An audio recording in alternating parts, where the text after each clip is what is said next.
Aujourd'hui, vous allez découvrir étape par étape, leçon par leçon, comment Pierrette est entrée dans le monde secret de la haute finance.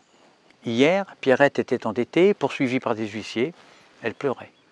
Aujourd'hui, elle perçoit des revenus sans travailler, sans effort, en faisant uniquement ce qui lui plaît et sans aucun complexe avec l'argent. Alors, on va vous expliquer tout ça, calmement, logiquement, avec méthode, à partir d'exemples extraits du cul d'une poule, ou plutôt de ce qui en sort, c'est-à-dire des œufs. Ce panier représente les revenus et les dépenses de Pierrette. Elle gagne 12 œufs par mois pour se loger, manger, nourrir ses enfants, bref, pour ses dépenses courantes. Au début du mois, son panier est vide. Pour le remplir, Pierrette se lève tôt le matin, elle travaille à la chaîne avec un boulet au pied, elle rentre tard tous les soirs, épuisée. Son travail consiste à déplacer une pyramide de saucissons d'un point A vers un point B, puis de les ramener du point B au point A de départ, toujours sous forme de pyramide. Son travail est abrutissant, mais ça lui plaît quand même, et il pourrait être fait par une machine, mais par humanisme, son patron, les syndicats, ou plutôt la pression sociale, il faut être juste, estime que ce travail ne doit jamais être automatisé. Pourquoi? Eh bien, priorité à l'emploi. Elle doit travailler entre 2 et 3 jours pour ramener un œuf. C'est dur, mais tant qu'elle peut nourrir ses enfants, elle est heureuse. Enfin, heureuse, c'est vite dit. Parce qu'il y a un petit problème, c'est qu'à la fin du mois, il lui manque toujours 2 œufs pour manger. 2 œufs pour boucler la fin de mois. Alors elle emprunte les 2 œufs manquants à des amis qui l'aiment bien et puis surtout qui lui font confiance. Le problème, c'est que le mois suivant, eh bien, il lui manque encore 2 œufs. Elle en doit alors 4, puis 6 le mois suivant, etc., etc. Et forcément, à ce rythme-là, eh bien, elle n'arrive pas à les rendre. Résultat, même ses meilleurs amis ne pourront plus lui en prêter.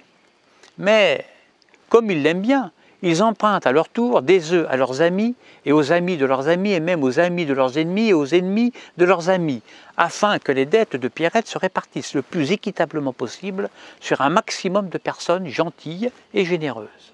Bref, tout le monde se retrouve dans un merdier pas possible, extrêmement complexe, à cause d'une connasse au cerveau de poule qui bouffe plus d'œufs qu'elle en gagne. Conséquence logique et indépendante de la politique du gouvernement, de n'importe quel gouvernement, si l'on continue ainsi, eh bien Pierrette crèvera de faim, ainsi que les amis de ses amis et les ennemis de ses amis, etc. Ça y est, Pierrette a pigé un truc, c'est la leçon numéro 1. Il ne faut pas manger plus d'œufs que ce qui rentre dans son panier. Donc on va passer à la leçon numéro 2. Pierrette déplace toujours sa pyramide de saucissons tous les jours, et peut ainsi remplir son panier avec 12 œufs. Elle en mange 12, ni plus ni moins. Elle a compris la première leçon. Ne pas dépenser plus que ce que l'on gagne. C'est bien la preuve que d'un point de vue évolutif, un cerveau de poule peut s'améliorer. À la fin de chaque mois, son panier est vide, mais elle le remplit le mois suivant grâce à son travail dans le saucisson. Et le mois suivant, elle recommence et ainsi de suite. C'est le classique métro boulot dodo. Le problème, et oui, parce qu'il y a un problème encore, c'est que si elle arrête de travailler à cause d'une maladie ou si elle casse un œuf par exemple, plus d'œufs. Elle sera mise en difficulté. De là, elle en tire une règle importante, c'est qu'en cas de coup dur, il faut mettre 2 œufs de côté dans un panier à part. 2 œufs, c'est entre 10 et 20% de ses revenus. Maintenant, Pierrette est bien, certes, mais elle travaille dur. Mais elle a assez d'œufs pour manger et elle en a un petit peu de côté en cas d'imprévu. Elle ne doit rien à personne et tous les mois, eh bien, elle met 2 œufs de côté qui vont s'accumuler au fil du temps. Chez elle, c'est même devenu une routine. Question, est-ce que Pierrette peut faire mieux? Allez, la Pierrette est devenue très intelligente, elle est devenue sage. Elle se remet sans arrêt en question. Elle réfléchit, réfléchit, réfléchit, réfléchit. Et elle passe à la leçon numéro 3, tirée de Confucius. Leçon numéro 3. Le sage chinois a dit « Atagaya », qui signifie en français « Choisis un travail que tu aimes et tu ne travailleras pas un seul jour de ta vie ». C'est vrai ça. Pourquoi ne pas quitter son travail abrutissant pour un autre, mais plus agréable, plus épanouissant? Pourquoi pas? Comprenant ça, eh bien Pierrette va tout faire pour quitter progressivement son travail pénible. Elle ne va pas tout lâcher d'un coup, évidemment. Elle va remplacer son travail pénible en travail agréable progressivement. Au début, son travail épanouissant, son nouveau travail épanouissant va lui rapporter un œuf par mois, puis 2, puis 3, puis 4, etc. jusqu'à 12 œufs, correspondant à son salaire actuel. Bravo! Parce qu'aujourd'hui, eh bien, elle a quitté son boulot pénible, qui a été remplacé par un boulot beaucoup plus agréable. Maintenant, elle est heureuse. Elle a un travail agréable dans une ONG, elle remplit son panier de 12 œufs tous les mois, elle ne doit aucun œuf à qui que ce soit, elle épargne 2 œufs par mois, c'est le bonheur. Question, est-ce qu'elle peut faire encore mieux? A-t-elle besoin d'une leçon numéro 4? À mon avis, non. Elle n'en a pas besoin. Mais à son tour, c'est elle qui va nous donner la leçon numéro 4, parce qu'elle est devenue intelligente, très intelligente, la petite Pierrette. Depuis qu'elle a placé des œufs de côté, eh bien, elle commence à en avoir un paquet. Alors, comme Pierrette n'a plus un cerveau de poule comme au départ, eh bien, son idée géniale est de s'acheter justement une poule. Une poule coûte l'équivalent de 30 œufs. Cette poule pond un œuf par mois, en plus des 2 œufs qu'elle met de côté tous les mois.